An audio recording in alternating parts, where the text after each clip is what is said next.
अस्सलाम वालेकुम। मैं मोहम्मद रमज़ान और आप देख रहे हैं YouTube channel math hub by MR. आज आप लोगों के लिए मैं MTH 100 के प्रैक्टिस क्वेश्चन लाया हूँ जो कि आपके फाइनल टर्म के हैं। फर्स्ट क्वेश्चन आपके पास है, find the equation of the line that passes through the point 6, 7 and is perpendicular to the line 2x + 3y = 8। तो आपको एक लाइन दी गई है, लाइन आपको दी गई है 2x + 3y = 8 और जो पॉइंट दिए गए वो आपको दिए गए 6, 7 और आपने क्या करना है, इक्वेशन ऑफ लाइन आपने ड्रा करनी है, आपने फाइंड करनी है जो इस इक्वेशन के आपके पास परपेंडिकुलर हो। तो फर्स्ट ऑफ ऑल हम गिवन इक्वेशन को स्लोप इंटरसेप्ट फॉर्म में लिखेंगे। स्लोप इंटरसेप्ट फॉर्म आपका क्या होता है कि आपने जो y आपके पास है वो एक तरफ होना चाहिए और बाकी वैल्यूज़ एक तरफ होनी चाहिए, और y का अगर कोई कोफिशिएंट है तो वो भी उसके साथ नहीं होना चाहिए। 3 इधर मल्टीप्लाई हो रहा है, दूसरी तरफ जाकर डिवाइड हो जाएगा। तो ये आपके पास स्लोप इंटरसेप्ट फॉर्म आ गई है। तो जो ये गिवन लाइन है इसका स्लोप आपके पास क्या होगा, जो x का कोफिशिएंट बनेगा स्लोप इंटरसेप्ट फॉर्म में वो आपके पास इस लाइन का स्लोप होगा। तो हमने जो इक्वेशन ऑफ लाइन फाइंड करनी है इस लाइन के परपेंडिकुलर, तो हम slope of line perpendicular to given line, और परपेंडिकुलर का स्लोप कैसे हम निकालते हैं, ये आपके पास लाइन जो थी इसके परपेंडिकुलर का स्लोप क्या होगा कि हम एक तो इस स्लोप को हम रेसिप्रोकल ले लेंगे और साथ हम इसका साइन भी चेंज कर देंगे। तो -2/3 का हम साइन चेंज करेंगे तो ये प्लस हो जाएगा, और 2/3 का रेसिप्रोकल लेंगे जो 3/2 हो जाएगा। तो जो इस इक्वेशन के परपेंडिकुलर लाइन होगी उसका स्लोप ये 3/2 होगा। तो अब आपके पास स्लोप आ गया है परपेंडिकुलर लाइन का, वो 3/2 है और पॉइंट आपके पास 6, 7 थे। तो हम इक्वेशन फाइंड करते हैं। स्लोप आपके पास 3/2 हो गया और पॉइंट आपके पास 6, 7 था। तो ये वाला पॉइंट आपका x1 है, ये वाला पॉइंट आपका y1 है। तो इक्वेशन ऑफ लाइन आपके पास क्या होती है, इक्वेशन ऑफ लाइन होती है y - y1 = mx - x1। तो इसके अंदर हम वैल्यू पुट कर देते हैं। आपका y1 7 है, स्लोप आपका 3/2 है और x1 आपका 6 है। तो 2 उधर डिवाइड और दूसरी तरफ जाकर मल्टीप्लाई हो जाएगा, 3 को अंदर मल्टीप्लाई कर लें तो यहाँ से आप अपनी इक्वेशन बना सकते हैं। तो इक्वेशन आपके पास बन जाएगी 2y - 3x = -4। तो ये आपके पास इक्वेशन ऑफ लाइन है perpendicular to the given line. Question number 2 आपके पास है, find the slope of the line the point. आपको 2 पॉइंट गिवन है, आपने जस्ट स्लोप फाइंड करना है। पॉइंट आपके पास है -5 and -2 and -6 and 7। 2 point given है, आपने स्लोप फाइंड करना है। तो हम इसको फर्स्ट पॉइंट को कोऑर्डिनेट को x1 y1 कह लेते हैं, दूसरे को हम x2 एंड y2 कह लेते हैं। तो स्लोप आपके पास क्या आता है, इसको फार्मूला होता है y2 - y1 / x2 - x1। तो इसके अंदर हम वैल्यू पुट कर देते हैं। y2 आपका 7 है, -y1 आपका -2 है, x2 आपका -6 है, -x1 आपका -5 है। तो यहाँ पर आपके पास आ जाएगा माइनस माइनस प्लस हो जाएगा, माइनस माइनस प्लस हो जाएगा। ये आपके पास 9/-1 मीन कि आपके पास स्लोप आ जाएगा -9। तो जब 2 पॉइंट गिवन होंगे तो आप इस तरह उनका स्लोप फाइंड करेंगे।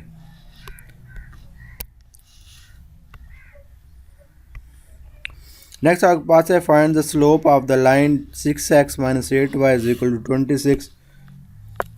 6x - 8y = 26। तो जब आपको इस तरह एक इक्वेशन दी गई हो और आपने स्लोप फाइंड करना हो तो आपने गिवन इक्वेशन को स्लोप इंटरसेप्ट फॉर्म में लिखना होता है, जिस तरह हमने फर्स्ट क्वेश्चन में किया है। स्लोप इंटरसेप्ट फॉर्म क्या होती है कि आपने y सेपरेट कर लेना है और बाकी तमाम वैल्यूज़ इक्वल के दूसरी तरफ होनी चाहिए। अगर इस y का कोई कोफिशिएंट है तो वो भी इसके साथ नहीं होना चाहिए। इसका कोफिशिएंट -8 है तो हम दोनों तरफ -8 को जब डिवाइड करवा लेते हैं, ये -8 पर डिवाइड करवा लिया, आपको सिंप्लीफाई होता है, उसको सिंप्लीफाई कर लें। 2 3 ज़ार 6, 2 4 ज़ार 8, आपके पास 3 और 4 x आ गया, और ये आपके पास 2 1 ज़ार 2, 2 3 ज़ार 6, 2 4 ज़ार 8, ये आपके पास 13/4 आ गया। तो स्लोप आपके पास क्या आ गया, फिर जो आपके पास x का कोफिशिएंट है ये आपका स्लोप है, तो स्लोप आपके पास आ गया 3/4।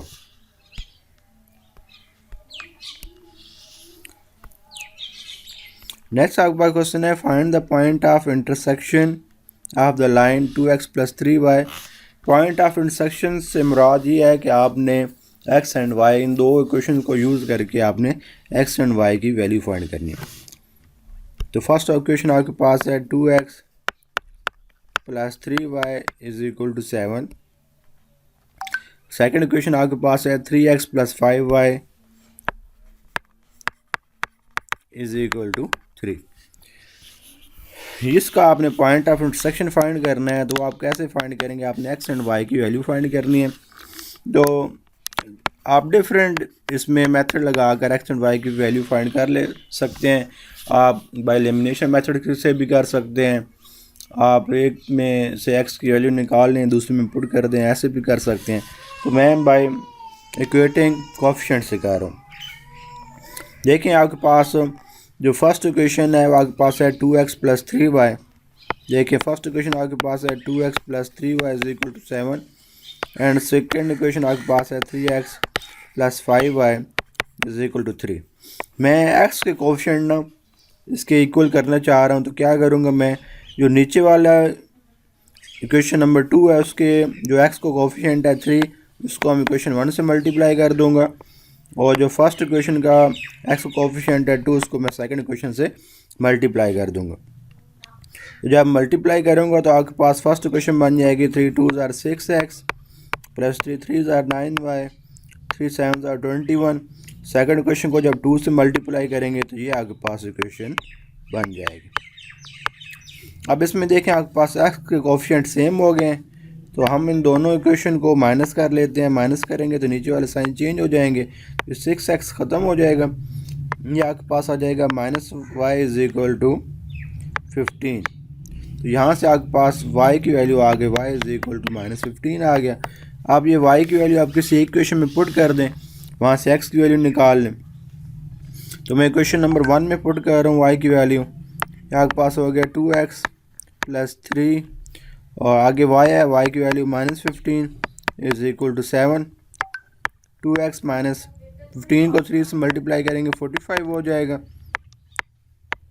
माइनस का 45 दूसरी तरफ जाकर प्लस का हो जाएगा, 45 में 7 ऐड करेंगे ये आपके पास 52 हो जाएगा, और जब 2 मल्टीप्लाई हो रहा है इसको आप दूसरी तरफ जाकर डिवाइड करेंगे तो आपके पास x = 2 को 2 पर डिवाइड करेंगे तो 26 आ जाएगा। तो आपका पॉइंट ऑफ इंटरसेक्शन क्या आ गया, आपके पास x की वैल्यू 26 आ गई है एंड y की वैल्यू -15 आ गई है, तो ये आपके पास पॉइंट ऑफ इंटरसेक्शन आ गया। जब आपको दो इक्वेशन दी जाएंगी और आपको कहा जाएगा कि आप इसका पॉइंट ऑफ इंटरसेक्शन फाइंड करेंगे, तो आपने सिंपली उन दोनों इक्वेशन को यूज़ करके x एंड y की वैल्यू फाइंड करनी है। ओके, नेक्स्ट आपके पास है find the equation of the perpendicular bisector of the line joining the point A and B।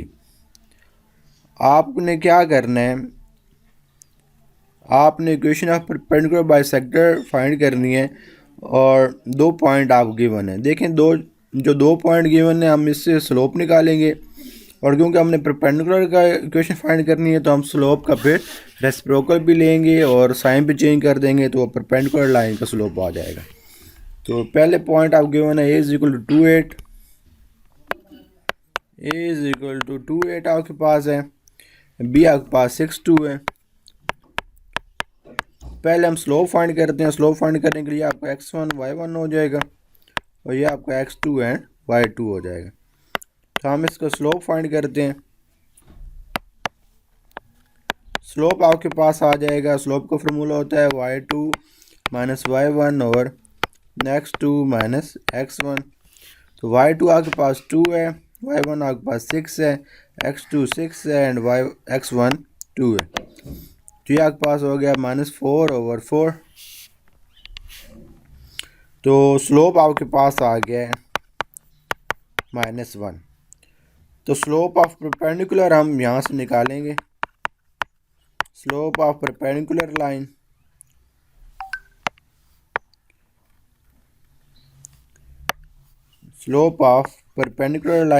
तो वो क्या हो जाएगा, -1 का रेसिप्रोकल लेंगे तो 1 ही होगा और साइन चेंज कर देंगे तो आपके पास परपेंडिकुलर लाइन का स्लोप आ जाएगा। तो अब हमने इक्वेशन फाइंड करनी है। तो इक्वेशन आपको पता है, इक्वेशन ऑफ लाइन होती है y minus y1 is equal to slope into x minus x1। तो y माइनस y1 आपका 6 था एंड परपेंडिकुलर लाइन का स्लोप 1 आया है। x माइनस x1 आपका 2 था। तो यहाँ से आपके पास इक्वेशन ऑफ परपेंडिकुलर बाइसेक्टर आ जाएगा। This equation is equation of perpendicular bisector.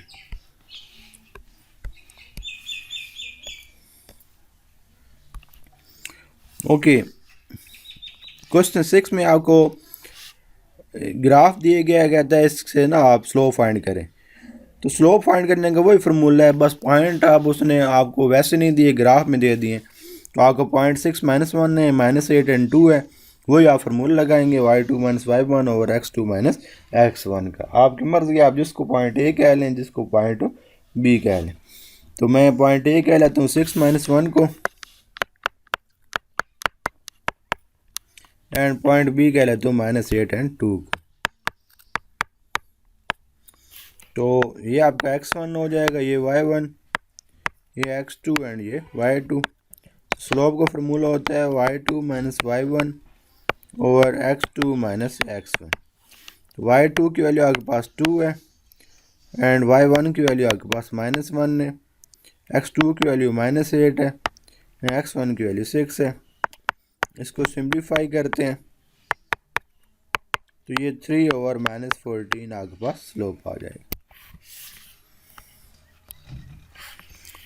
Question number 7, find the centre and radius of the given equation. Equation आपको गिवन है x plus 5 square plus y minus 3 square is equal to 36। तो इसको आपने compare करना है equation of circle general से। तो आपके पास होती है x minus H whole square plus y minus K whole square is equal to R square. तो ये वाली वैल्यू आपकी h की है, ये वाली वैल्यू आपके पास k की है। देखिए यहाँ पर माइनस होना चाहिए था, अगर यहाँ पर माइनस नहीं है इट्स मीन कि h की वैल्यू यहाँ पर -5 है और ये आपके पास k की वैल्यू है, k आपके पास 3 है और यहाँ पर r स्क्वायर है। तो 36 किसका स्क्वायर है, 6 का स्क्वायर है, तो r की वैल्यू आपके पास आ गई 6। तो अब हम सेंटर निकालेंगे। ये देखें, द क्वेश्चन सेंटर आपके पास आ गया -5 एंड 3। सेंटर आपके पास होता है h एंड k। तो h की वैल्यू आपके पास -5 आ गई एंड k की वैल्यू आपके पास 3 आ गई है और ये रेडियस आपके पास 6 आ गई।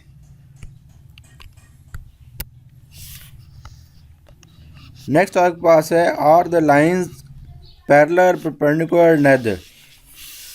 तो ये देखने के लिए कि आपके पास लाइंस परपेंडिकुलर हैं, पैरेलल हैं या कुछ भी नहीं है, तो आपने उनके स्लोप फाइंड करने हैं। अगर स्लोप सेम आ जाते हैं तो वो लाइंस पैरेलल होती हैं। अगर स्लोप सेम नहीं आते लेकिन ऐसे आते हैं कि एक दूसरे का रेसिप्रोकल भी होते हैं, साइन चेंज होता है, तो वो परपेंडिकुलर होता है। अगर ये दोनों कंडीशन ना हो तो फिर नाइदर होते हैं। तो हम फाइंड करते हैं 4x plus 5y is equal to 6। 4x plus 5y is equal to 6, 5x minus 4y is equal to 2। तो हम इन दोनों का पहले स्लोप फाइंड कर लेते हैं, क्योंकि ये इक्वेशन गिवन है तो हम स्लोप फाइंड करने के लिए स्लोप इंटरसेप्ट फॉर्म में लिखेंगे। स्लोप इंटरसेप्ट फॉर्म आपके पास क्या होती है कि आपने गिवन इक्वेशन को y को सेपरेट करना होता है। ये देखें जी, मैंने y को सेपरेट कर लिया है। यहाँ पर भी ऐसे ही करते हैं।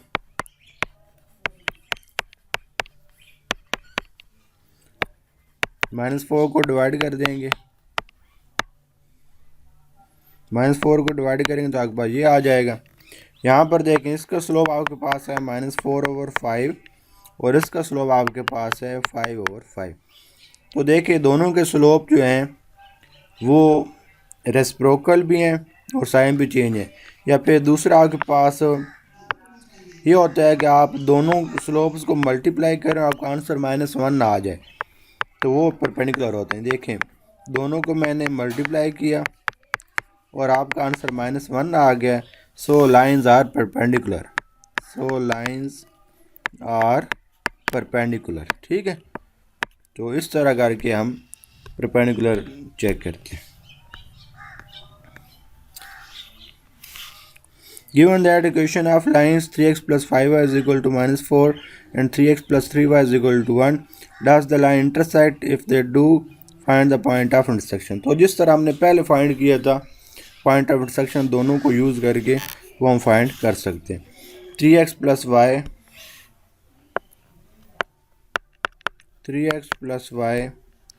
is equal to -4,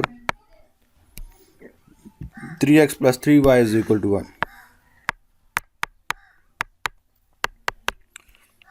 तो इसमें तो ऑलरेडी x के कोफिशिएंट इक्वल है। ये आपके पास फर्स्ट इक्वेशन है, ये आपके पास सेकंड इक्वेशन है। यहाँ से हम इन दोनों को माइनस कर देते हैं। माइनस करेंगे तो नीचे वाले साइन चेंज हो जाएंगे, ये कैंसिल हो गए। आपके पास आ गया -2y is equal to -5, y आपके पास आ गया 5/2। तो अब y की वैल्यू किसी एक इक्वेशन में पुट कर दें, वहाँ से आप x की वैल्यू फाइंड कर सकते हैं। तो मैं क्वेश्चन नंबर 1 में पुट कर देता हूँ। 3x plus 5, 3x plus y है तो y आपके पास 5/2 है इज इक्वल टू -4।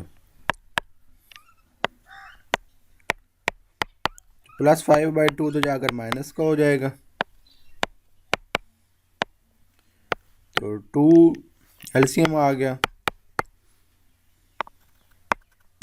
ये -13/2 हो गया।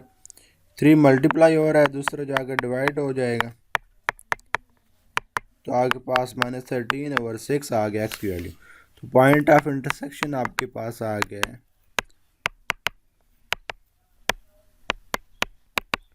पॉइंट ऑफ इंटरसेक्शन आपके पास आ गया -13/6 एंड y की वैल्यू आई थी 5/2। ये आपके पास पॉइंट ऑफ इंटरसेक्शन है।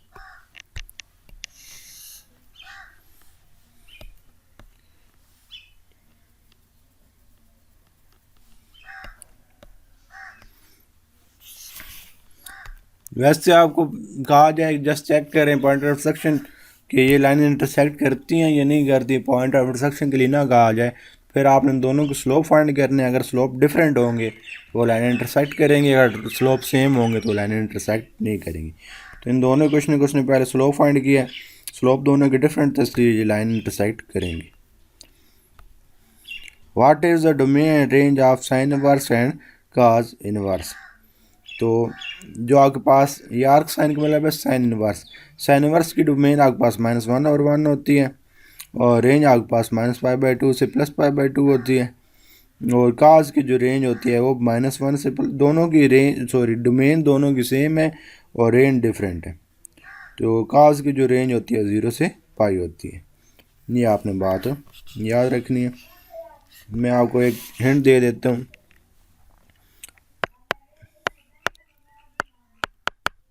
Domain of sine inverse x, उसकी डोमेन होती है -1 से +1 और हमने इसकी पे रेंज भी फाइंड करनी है। तो देखें π/2 आंसर 1 किस पर आता है, आपके पास π/2 पर आता है। तो साथ माइनस है तो माइनस हो गया, और ये 1 है तो 1 आंसर किस पर आता है, π/2 पर आता है। ये आपके पास साइन की डोमेन रेंज हो गई। अब हम डोमेन निकालते हैं काज इनवर्स की। काज की भी इनवर्स की -1 से +1 भी होती है। अब हम इसकी रेंज निकालते हैं। तो आप देखना ये है कि काज कौन से एंगल पर अपना आंसर -1 देता है।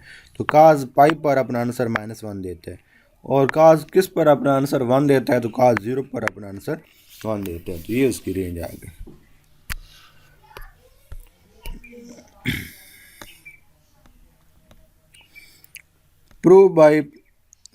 Prove the Pythagorean identities.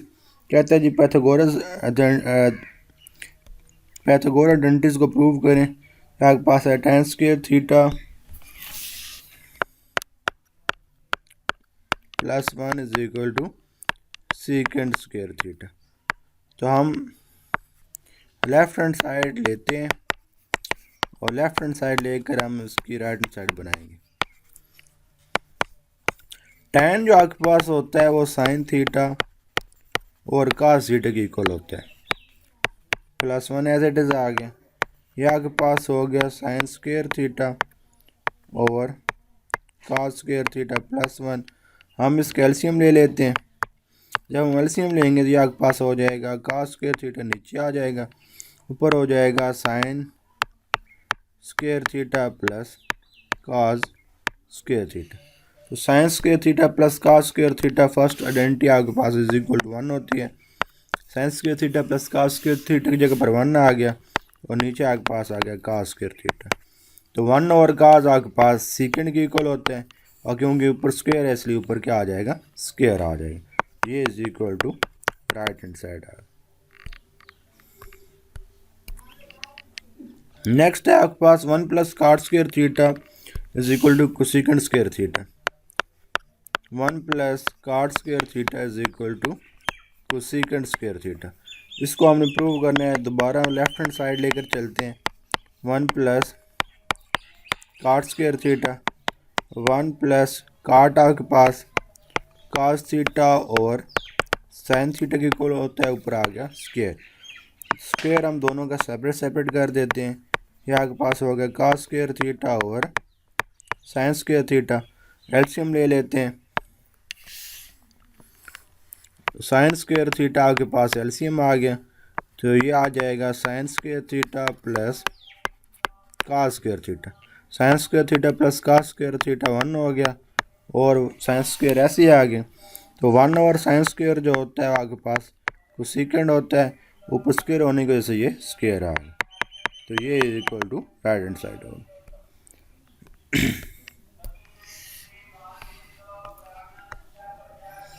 Okay, expand the sum and difference formula. हमने फार्मूला लिखने हैं sin a + b का एंड sin a - b का। sin a + b आपके पास होता है sin a cos b, यानी कि फर्स्ट एंगल का साइन लेना है, सेकंड का आपने cos लेना है, दरमियान में प्लस है तो प्लस आ जाएगा। फिर आपने अपोजिट कर लेना है, फर्स्ट का आपने cos ले लेना है और सेकंड का आपने साइन ले लेना है। फर्स्ट का साइन, सेकंड का cos, फिर प्लस, फिर आपने चेंज कर देना है। जिसका पहले साइन लिया था उसका cos ले लेना है, जिसका पहले cos लिया था उसका साइन ले लेना है। ये सम फार्मूला था। अब हम डिफरेंस फार्मूला लिखते हैं।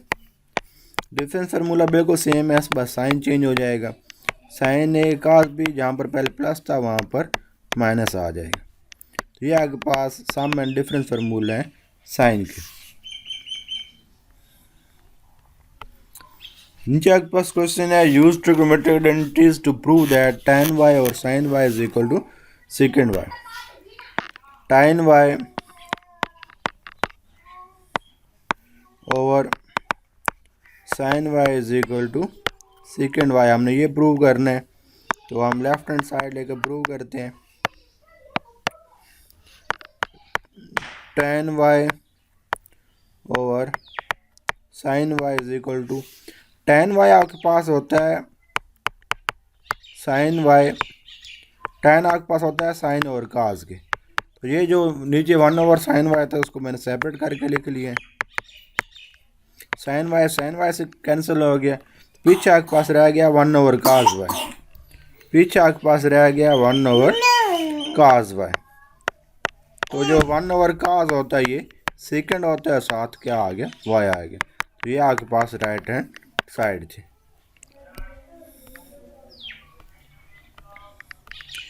Without using the calculator find the sign inverse 1/2 in radian. Sign inverse 1/2 की हमने वैल्यू फाइंड करनी है। साइन इनवर्स 1/2 की हमने वैल्यू फाइंड करनी है और हमने कैलकुलेटर भी यूज़ नहीं करना। तो हम कहते हैं suppose sine inverse 1/2 is equal to y. ये साइन इनवर्स है, जब दूसरी तरफ जाएगा तो सिंपल साइन हो जाएगा। ये हो गया sine y is equal to 1/2। अब हमने देखना है कि यहाँ पर y की जगह पर कौन सी वैल्यू लगाई जाए कि आपके पास आंसर 1/2 आता है। तो 1/2 जो आपका आंसर आता है वो साइन 30 पे आता है। साइन 30 पे आपके पास आंसर आता है। तो साइन 30 यानी कि y की वैल्यू फिर होगी 30। अब इसको हम रेडियन में कन्वर्ट करते हैं तो 30 आपके पास जो होता है वो π/6 के इक्वल होता है। तो यहाँ पर हम y की वैल्यू पुट कर देते हैं। तो साइन इनवर्स 1/2 आपके पास आ गया π/6।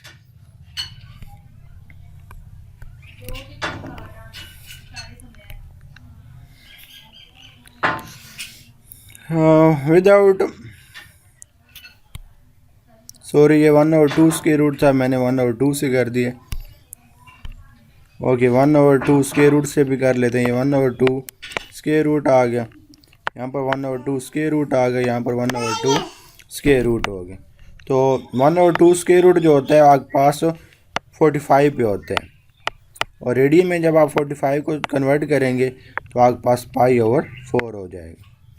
तो ये आपके पास π/4 हो जाएगा।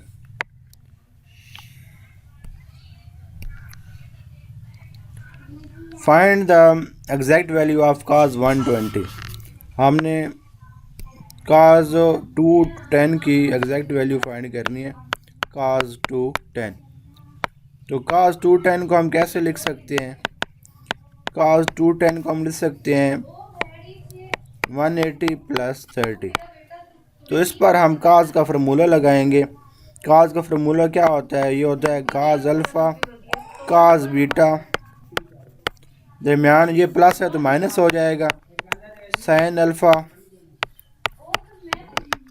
Sign beta. तो cos 180 आपके पास फार्मूला होता है, cos 180 इक्वल होता है -1 के, और cos 30 आपके पास इक्वल होता है 3√2 के। माइनस साइन 180 0 होता है, साइन 30 आपके पास 1/2 होता है। तो ये आपके पास हो जाएगा -3√2 और ये 0 से मल्टीप्लाई होकर 0 हो गया। तो इसका आंसर आपके पास आ गया -3√2।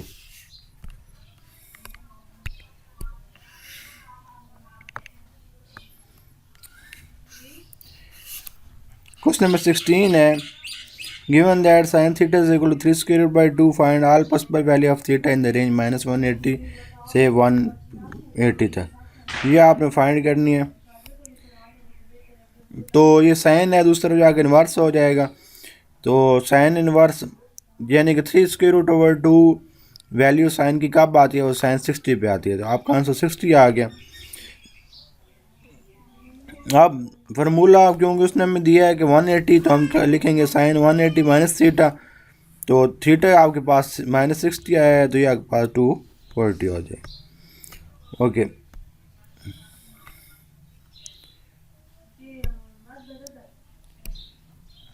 नेक्स्ट आपके पास है 1 - tan थीटा। ओके, ये थोड़ा सा लेंथी क्वेश्चन है, इसको ये मैं इस क्वेश्चन नंबर 16 तक आपके पास ये क्वेश्चन हो गए। और नेक्स्ट जो आपके पास क्वेश्चन होंगे वो आपको एक नई वीडियो में मिलेंगे। तब तक के लिए मेरे चैनल को सब्सक्राइब करें और ट्यून करते रहें। और थोड़ी इंशाअल्लाह ताला रात तक आपके पास सेकंड वीडियो भी प्रैक्टिस क्वेश्चन की पहुंच जाएगी। अपना बहुत सा ख्याल रखिएगा। Thank you. अल्लाह हाफिज़।